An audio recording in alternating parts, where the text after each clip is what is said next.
ಬಹುಶಃ ಈ ಊರಂಗೆ ಹುಟ್ಟಿ ಕೀರ್ತಿಶೇಷರಾದವರ ಪುಣ್ಯದ ಫಲವೋ ಗೊತ್ತಿಲ್ಲ ನನಗೆ.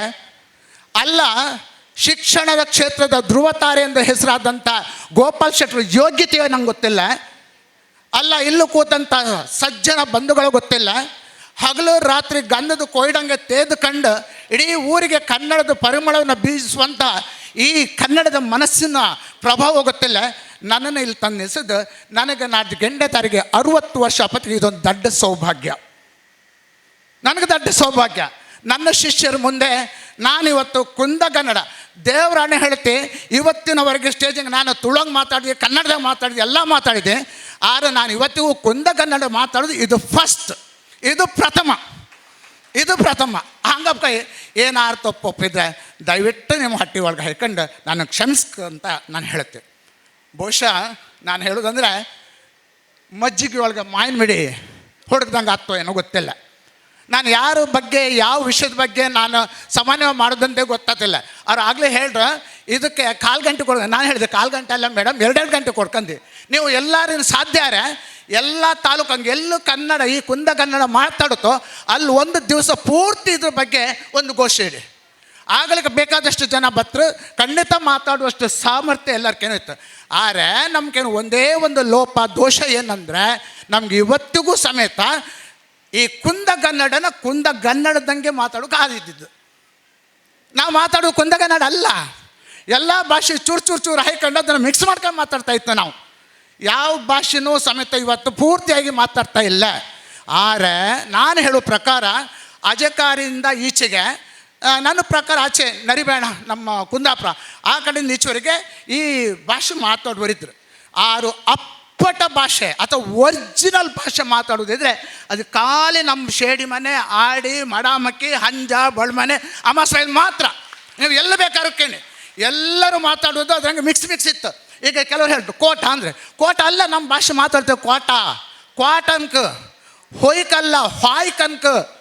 ಎಲ್ಲ ಭಾಷೆಯು ನಮ್ಮ ಭಾಷೆ ಗೊತ್ತಿದೆ. ಅದು ತುಂಡು ಮಾಡಿ ತಿಂದಂಗೆ, ಹರ್ಕ ತಿಂದಂಗೆ, ಮುರ್ಕ ತಿಂದಂಗೆ, ಮುಸ್ಲಿಗೆ ಗುದ್ದಂಗೆ ನಮ್ಮ ಭಾಷೆ ಹಾಗೆ. ಅದು ನಾವು ಭಾಷೆ ಮಾತಾಡ್ತೀವಿ ಕಾಣಿನು. ನಾವು ಅದಕ್ಕೊಂದು ಲಯವೇ ಇತ್ತು.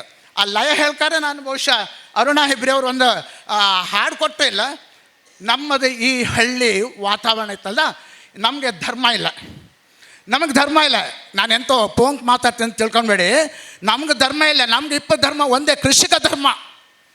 ಹಳ್ಳಂಗೆ ಕಾಣಿ ಒಂದಂಗೈ ಆಗಲ ಜಾಗ ಇದ್ರೂ ಸಮೇತ ಅದನ್ನು ಹೂಡಿ, ಅದನ್ನು ನಟ್ಟು, ಅದನ್ನು ಬೆಳೆದು, ಅದನ್ನು ತಗೊಬಂದು, ಅದನ್ನು ಜಪ್ಪಿ, ಅದನ್ನು ಬೇಯಿಸಿ, ಅದನ್ನು ಒಣಸಿ, ಅದನ್ನು ಗೋರ್ಲಿ ಹಾಯ್ಕೊಂಡು ಕುಟ್ಕೊಂಡು ತಿಂದು ಜನ ನಾವು.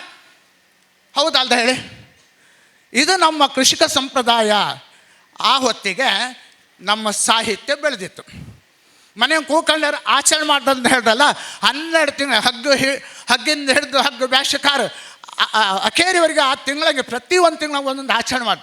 ಯಾವುದೋ ಒಂದು ತಿಂಗಳಿಗೆ ಏನಾಗ್ತಂದರೆ ಭತ್ತವನ್ನು ಬೇಯಿಸಿ ನಾವು ಒಣಸಿ ಅದನ್ನು ಅರಿಕಲಂಗೋ ಅಂಗಳದಂಗೋ ಒಣಸ್ಕೊಂಡು ಭತ್ತಳು ಕೊಟ್ಟಿಗೆ ಅಂತ ಇತ್ತು ಪ್ರತಿಯೊಂದು ಮನೆಗೆ.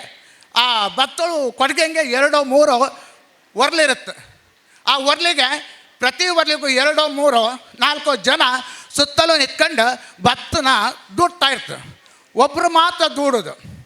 ಆ ಭತ್ತವನ್ನು ಕುಟ್ಟೋತಿಗೆ ಅದನ್ನು ಹೇಳೋದು ನೂರುವುದು ಅಂದು. ಆಗಲಿಕ್ಕೆ ಆ ಬೇಸರ ಆಗ್ತದ, ಒಂಥರ ಜಗ್ಗಿ ಬರುತ್ತೆ. ನಾವು ಹೊಸ ಹೋಗ್ತೇವೆ ಅಂದರೆ ಹೊಡಿತಾ ಇರುತ್ತೆ.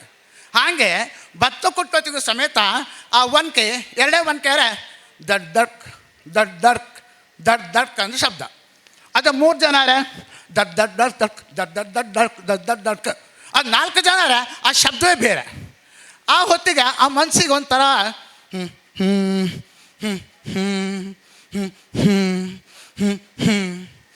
ಹಾಡಳಿ ಬತ್ತೊಳುವಂಗು ದಾವುತಿ ನಮಗಿಲ್ಲ, ಹಾಡೇ ಹೇಳಿದರು ಭಯವಿಲ್ಲ.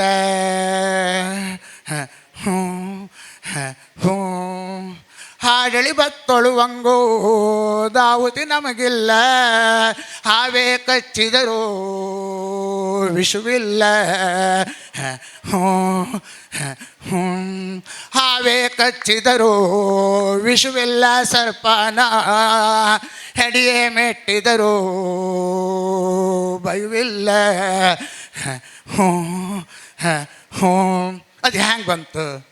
ಒಂದು ಕೈ ಹಾಕಿ ಒಂದು ಕೈ ತೆಗೆದು ಹಾಕೋತಿಗೆ ಆ ಶಬ್ದ ಬರ್ತದೆ. ಹಂಗೆ ಕೈ ಹ್ಞೂ ಬಂತು. ನಾನು ಇತ್ತೀಚೆಗೆ ಕೆಲವು ವೀಡಿಯೋದಂಗೆ ಕೇಳಿದ್ರು, ನಂಗೆ ಭಾರಿ ಬೇಜಾರಪ್ಪ. ಅದು ಹೇಳುದ ಹ್ಞೂ ಹ್ಯಾ ಹ್ಞೂ ಕುಳಿಗಕ್ಕಿಲ್ಲ ಅಂತ ಹೇಳ್ದು. ಅದಲ್ಲೂ ಹಾಗೆ ಬರ್ತದೆ. ಹೆಂಗಂದ ಕೂಕಣ್ಣಿನಂಟರೆ ಕೂಳಿಗಕ್ಕಿಲ್ಲ, ನಾ ತುಳುಬತ್ತೋ ನಂದಲ್ಲ ಹ್ಞೂ ಹ್ಞೂ ನಾ ತುಳುಬತ್ತೋ ನಂದಲ್ಲ ನಂಟರೆ ಒಡೆಯ ರುಂಬಕ್ಕಿ ತೊಳಸಲು ಹ್ಞೂ ಹ್ಞೂ. ಇದು ಹೆಂಗೆ ಬಂತು? ಕೈ ಸೊಟ್ಪಡಿ ಇಲ್ಲ, ಎರಡು ಶಬ್ದ ಇತ್ತಿಲ್ಲ. ಮೊದಲನೇ ಶಬ್ದ ಕಾಲಿ ನೂರ್ವತ್ತಿಗೆ ಹೇಳಿದೆ. ಹೆಂಗೆ? ಅಪ್ಪ ಏನೋ ಮರಿಯಲ್ಲ 70 ತೆಂಗಿನ ಮರ, ಹೆಡಿನೂರು ಅದಕ್ಕೂ ಕೊಯ್ನೂರು ಹ್ಞೂ ಹ್ಞೂ. ಕಾಲು ಬೇಗ ಬೇಗ ಬರ್ತಲ್ಲ, ಲೆಕ್ಕ ಹಾಕಿ ಅದು ಬೇಗ ಬೇಗ ಬರ್ತದೆ. ಹೆಡಿನೂರು ಅದಕ್ಕೂ ಕೊಯ್ನೂರು ಅಪ್ಪಯ್ಯ, ನನಗೂ ನಿಮ್ಮ ಸೊಸೆಗೂ ಸರಿಪಾಲು ಹ್ಞೂ ಹ್ಞೂ. ನನಗೂ ನಿಮ್ಮ ಸೊಸೆಗೂ ಸರಿಪಾಲು ಕೊಡದಿದ್ರು, ಸರ್ಕಾರಕ್ಕೂ ಮನೆಗೂ ತಿರ್ಸುವಿ ಹ್ಞೂ ಹ್ಞೂ. ಅಲ್ಲಿ ಒಂದು ಟೈಪ್ ಅಥವಾ ಒಂದು ವಿಧಾನ. ಕೂಕಣಿನಂಟರೆ ಕೂಳಿಗಕ್ಕಿಲ್ಲ, ನಾ ತೊಳುಬತ್ತೋ ನಂದಲ್ಲ ಹ್ಞೂ. ಅದು ಯಾಕೆ?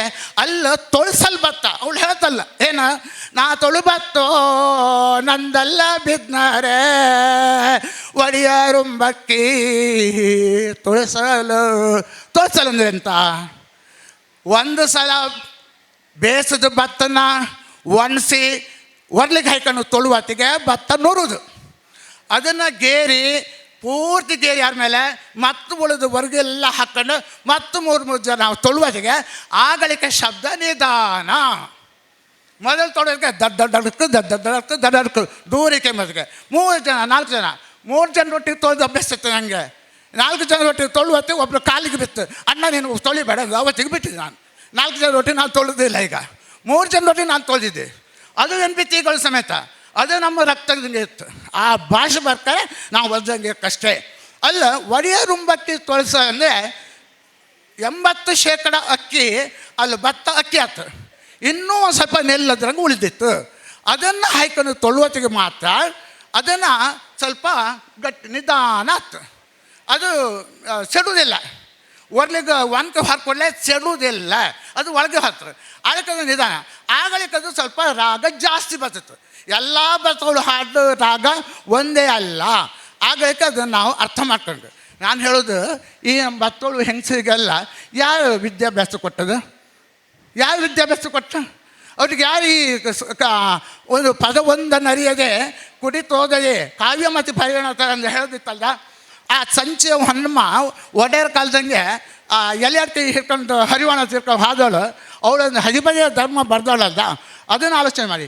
ಈ ನಮ್ಮ ಹೆಂಗಸರು ಸಮೇತ ಇಪ್ಪಂಥ ವಾತಾವರಣ ಕಂಡು ಅದನ್ನು ಹಂಗೆ ಮಾಡೋದು. ಹಂಗಪ್ಪ ಶಶಿ ನನಗೆ ಹಿಂಗಂದ, ಹಂಗಪ್ಪ ನಾನು ಮಾತನ್ನು ಇಲ್ಲಿಗೆ ಮುಗಿಸಿ